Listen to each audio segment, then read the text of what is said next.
You don't have to feel bad if you don't want to work. It's not that you're strange.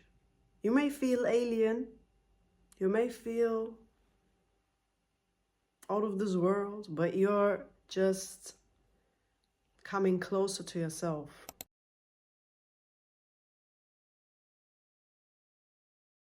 Listen, back then I always had this urge to understand who I really am. It really got stronger when I was in my late teens, and at some point it felt like who am I? And funny thing is, my name, side note, the meaning of my name, Kinem, is literally, if you translate it, it's a question. Who are we?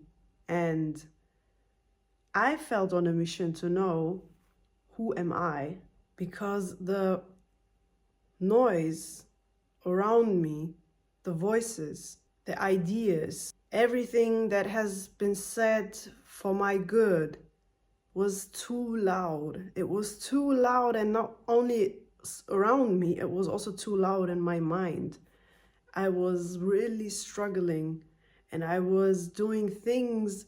Probably some of you can relate. If someone will see this, maybe you will understand how it feels to do things that you don't want to do, but in your teenage years and maybe early 20s, you do things where you're like, you think these things will bring you joy, but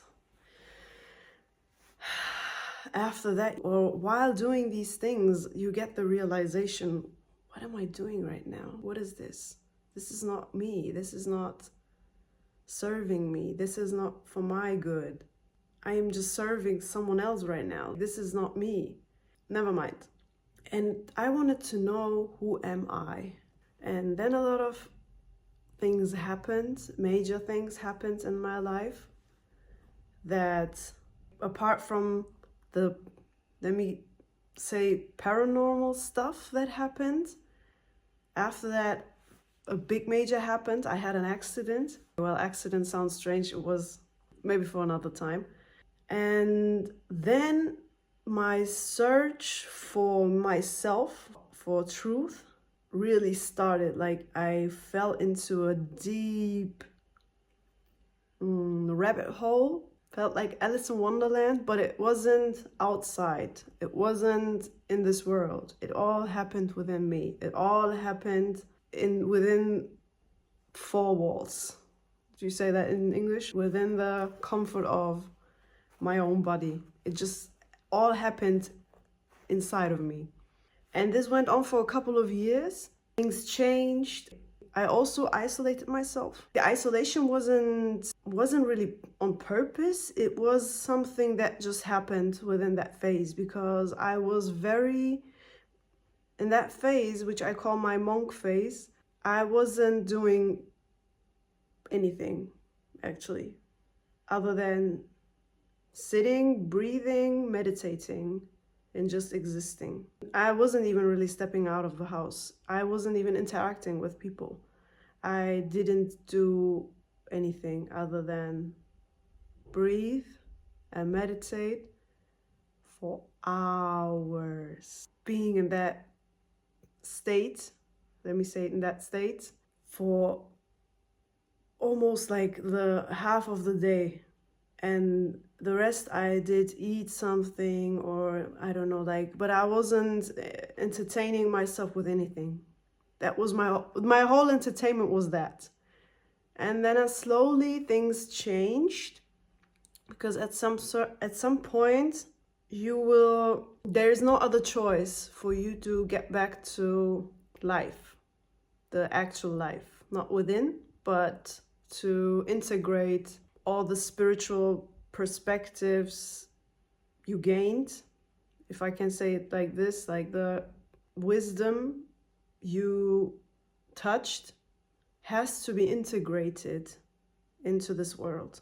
It has to serve its purpose in expanding. And so I changed as well, not only within, but also physically, because in that phase where I was very, where I was searching for myself, for my true self and who I really am, I put on a lot of layers and layers and layers, and everything was in chaos because I was always someone from a very young age. I always did very acrobatic stuff like splits and bridges and what is it called when you do these handstand and a wheel thing. I don't know the English word. And then like I was doing push-ups when I was 9 or something. That's when I started, something like that. With 9 or something, I did start with push-ups and sit-ups and crunches and whatever. I really loved using my body and looking into the mirror and looking at my six-pack. Well, it wasn't a six-pack back then, but it was something like a 4-pack. And because it's very easy as a child.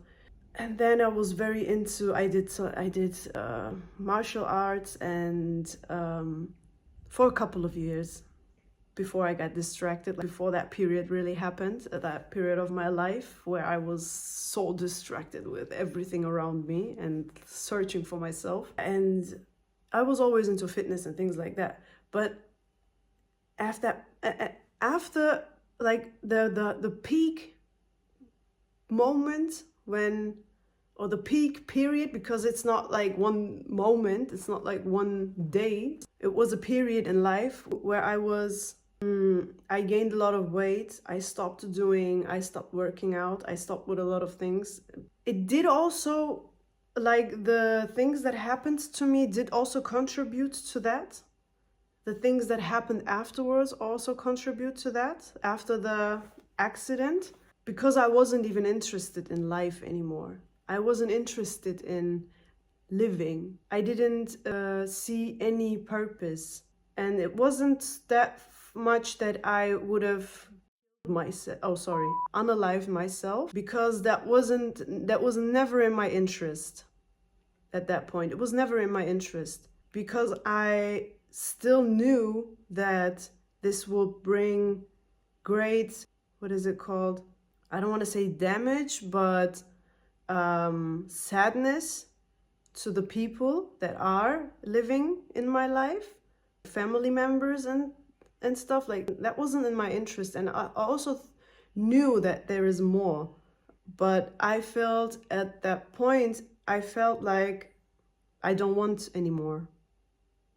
Like I don't feel like I can get there. Okay, we're back to normal. I didn't think I would get emotional, but since I'm very empathetic, I can feel empathy with myself too, with my past self, because I can feel it, can really live it. I did live it. That's why I know how it felt. And where was I? Well, at that point in my life, I wasn't interested in living. It didn't make any sense to me anymore. So everything external wasn't pleasurable anymore. There was no pleasure in eating, in speaking, in people, in anything that is like, I was just almost 24 hours laying in bed and just meditating. Well, that was before my monk phase, okay? That was the beginning of it. That was the beginning of the beginnings, the beginning of the end, because I literally was dying. I was dying. Since one part of me died, which felt like one part of me died within that accident, literally a person that felt like my other half, it felt like there wasn't much left, and the rest that was left inside of me was dying. That was the part that was dying. Everything that my ego was holding on to, let me put this, yeah. Everything that my ego was holding on to prior to that, I just let go. The ego death, what people in the spiritual world call the ego death. That's what happened to me. Slowly and slowly but very intense. And a lot of things happened. I had out of body experiences. I did astral projections because, well, obviously, I was 24 hours, I was in bed, I wasn't doing anything. I was just breathing and lying and closing my eyes and sleeping and just, I didn't want to be inside this body. So if you're in that, I think people don't really talk about that, but this is my view. If you're at a stage where you're not really, where you're not attached to anything on this, or to as little as possible on this earth, having out of body experiences are very easy to have. The detachment makes it easier for you to literally step out of it. And if you also practice the techniques to do it, which I was doing because I really was interested in stepping out and seeing what else is there, like the different dimensions, different planes, what else is there in existence outside of what I can see right now, because what I can see right now and surrounds me, it wasn't something that I saw any point in. So the only thing left, and since I wasn't ready to or willing to do something like unalive myself, that wasn't in my interest. I would have been very, very okay with it if it happened naturally, but it wasn't something in my power. Let me say it this way. I wasn't in a place where I would force this. So the only way for me to step out of it was to step out of my body, to literally step out of my body, out of my being, like the person that I am, out of that character. And the easiest way was doing astral projections. The first out of body experiences happened kind of accidentally, but after that, it was all a practice and deep. Like, I was really practicing it, and every morning and night, and there wasn't even anything. And prior to that, I did have those paranormal experiences, which I don't want to say they were very scary, but also these practices, the fact that I wasn't attached to anything on this earth, it didn't felt like I had anything to lose anymore. Literally, yes, that was the point. I didn't felt like I have anything to lose. So it was a complete surrendering. So I didn't even I wasn't even fearful of anything anymore. I wasn't fearful of dark entities, or I don't know what you call bad ghosts, or whatever it is, anything like demons, or whatever you want to call the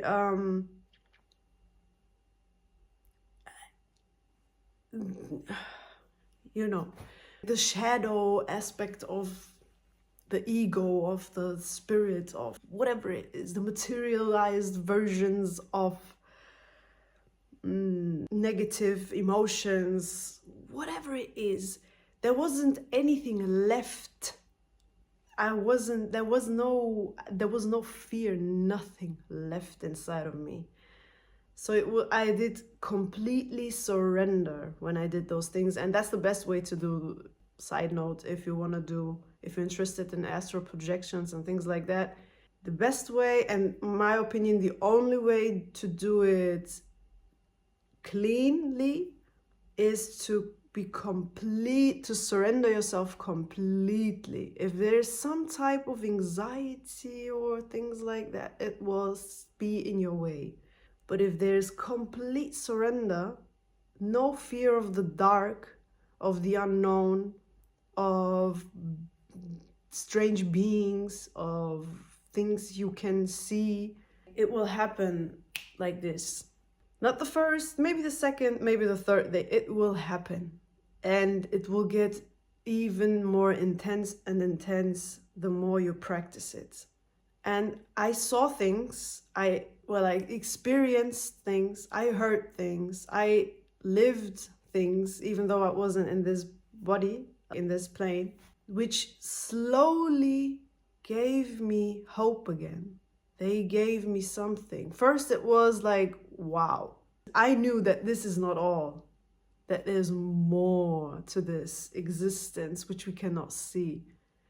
But after that, it felt like I got filled with hope again, with there is something, there is a reason for why I'm still living.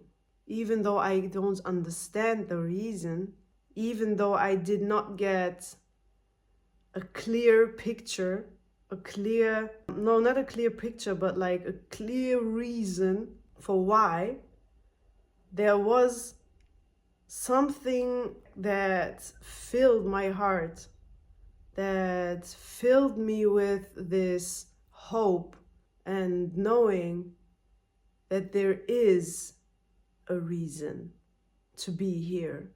And this is not, I'm not saying that if you feel hopeless in your life that you should dive deep into astral projection things and spiritual things like that.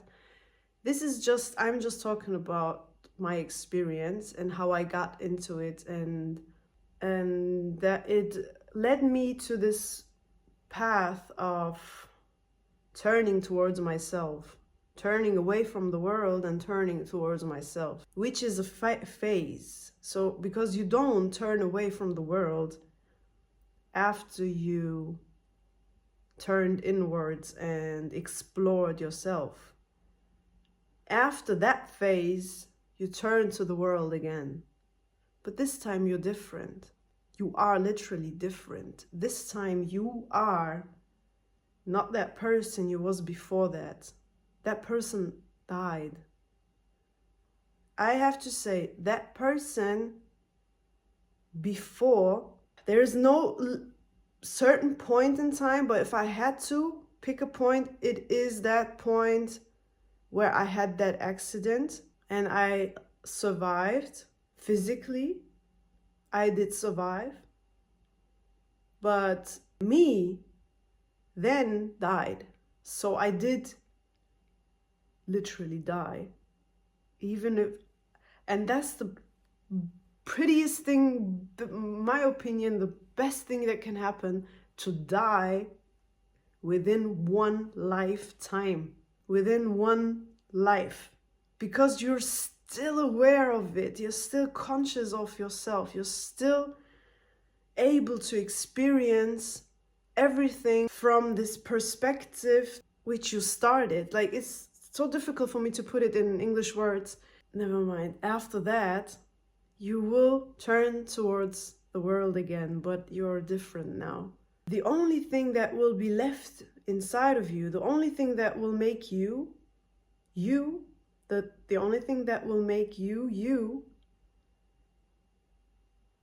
there will be things that are still you, like the Kinem that I was before that.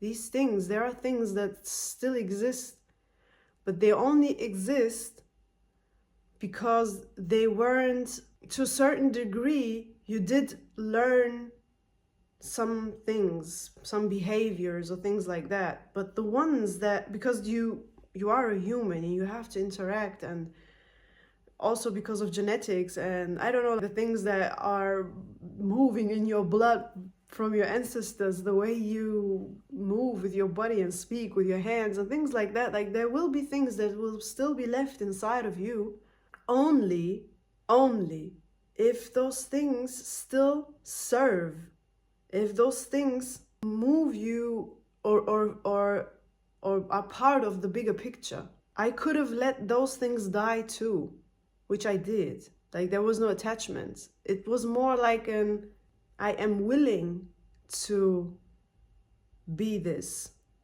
You have the choice now. You have the choice to decide, what do you want to be like? What is you, like, there is no, the whole searching for who am I, because there were so many personalities and so many fields and things that I could have went into, but I never felt like I was home in any of them, was because I couldn't fit into any of them, because I couldn't define myself. Not my muscles, but I couldn't define my being. Honey, not my muscles. I couldn't define my being.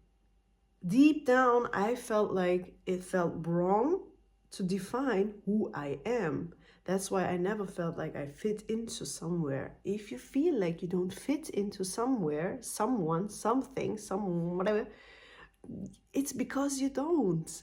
It's because you feel, you sense, you know that you are bigger than that.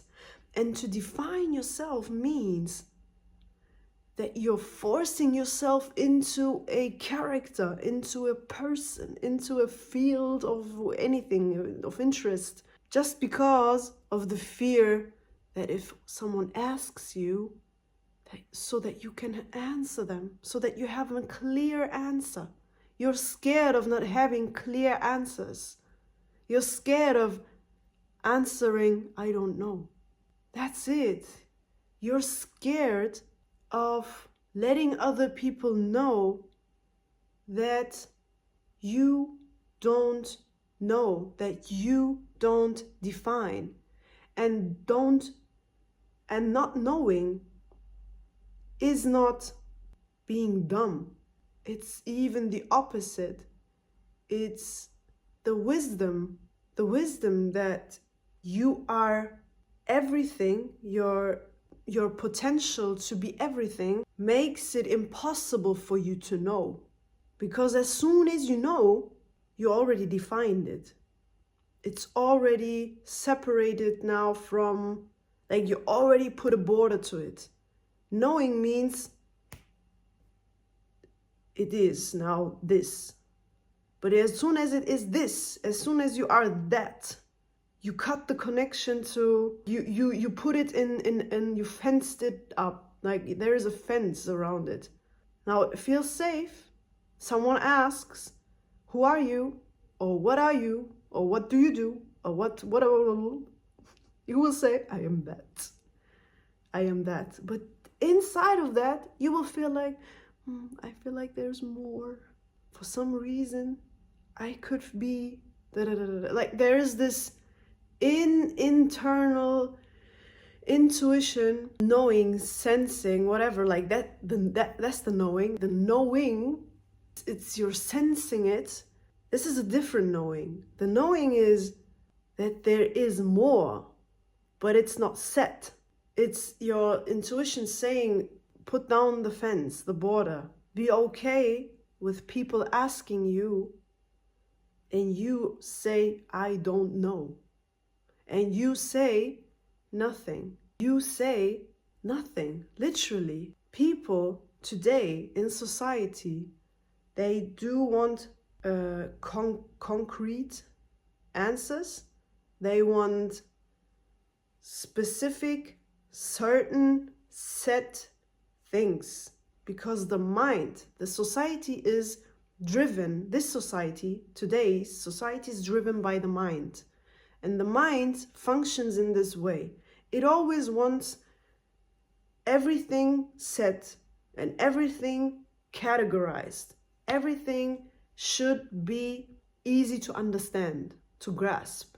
Now the problem is, if you try to do that with something expansive, something like a soul, something like consciousness itself, because the mind even wants to understand consciousness. It wants to understand itself, how it operates, and it wants to put it into something.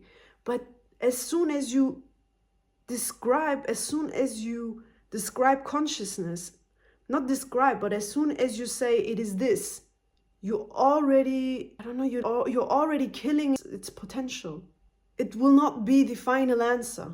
The mind will have its final answer and will maybe feel like now it has accomplished something, but this deep knowing, this deep sense that there is more will creep up again.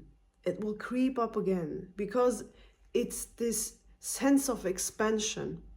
Since we are part of this bigger, of this whole, of the collective, of the universe, the need to expand will creep up, and the expansion happens in you, in consciousness. So if you feel like you don't belong, if you feel like you cannot find a perfect job, the perfect field, the perfect personality, how you want to be, what you want to, I don't know, like what your profession is and how you want to describe yourself to the people. That's why I don't like descriptions that much.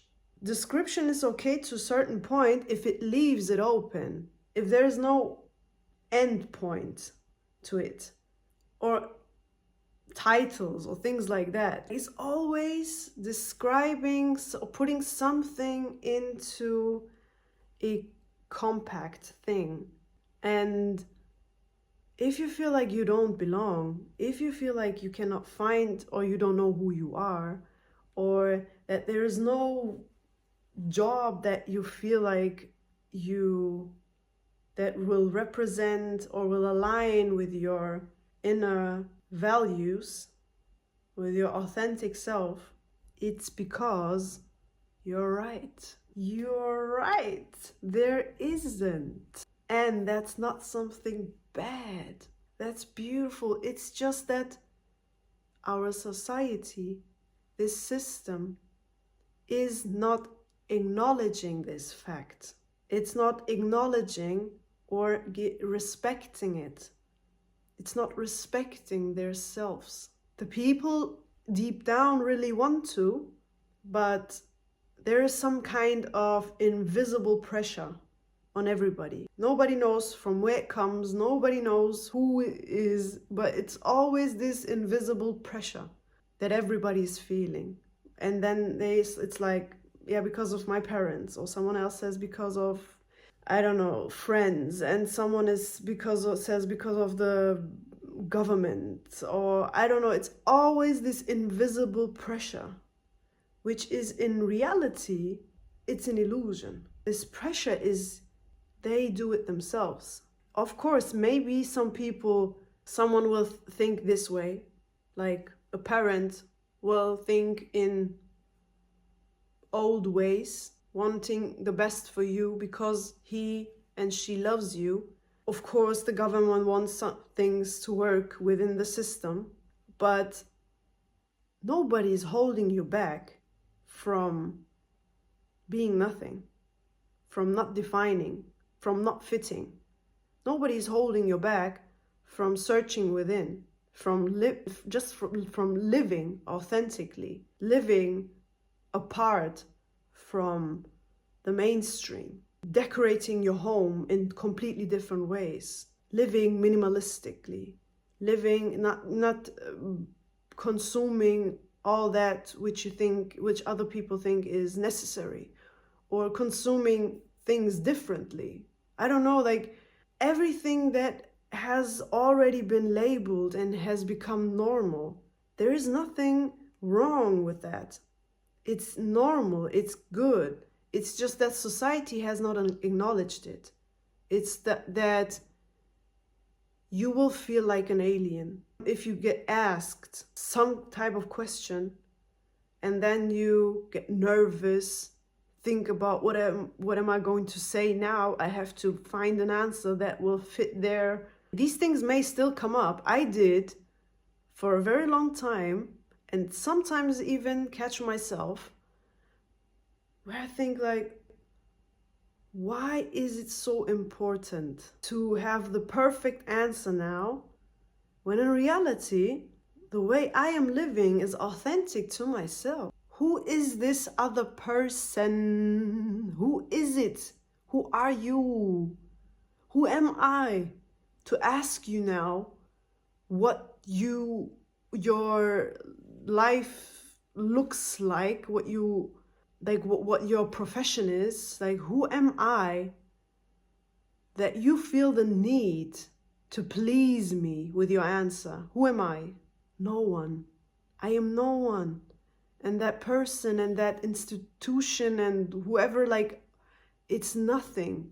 You put that pressure on yourself. Maybe not you, but the people who still struggle with living authentically, true to themselves, to within their own values, just because it's so unusual to society, to someone else. Everyone else on this earth feels and knows this, has this inner knowing of more expansion. It's even got materialized. Like it's even got, imagine all the natural things got, I don't want to say exploited, but used within the system to benefit a materialistic mindset. Like expansion, the desire to expand, the desire for more. If you put it in a different perspective, it can manifest in overconsumption. So the desires get turned, or not turned, but they get, like, it's imagine it like a light ball. The desire is the light ball. That's a universal thing, and like an orb or something. And now the mind puts a coat on it, puts clothes on it, and says, see, you need more, so buy this. You need more. Yes, you do, because you desire more. But what happens is the mind forgets that it's not this. It's not this thing, these clothes that you desire, but it thinks that it's this. So it falls into the trap. It bites the apple, but it's not this. And they will know, because they will buy, and they will buy, and they will buy, and buy again, because it will never fulfill them. Expanding internally may also feel like more and more and more, but it's not never fulfilling. It's always fulfilling. It's always fulfilling, because you do it inside of yourself. You don't need anything for that. You don't need to go to another human being and get something.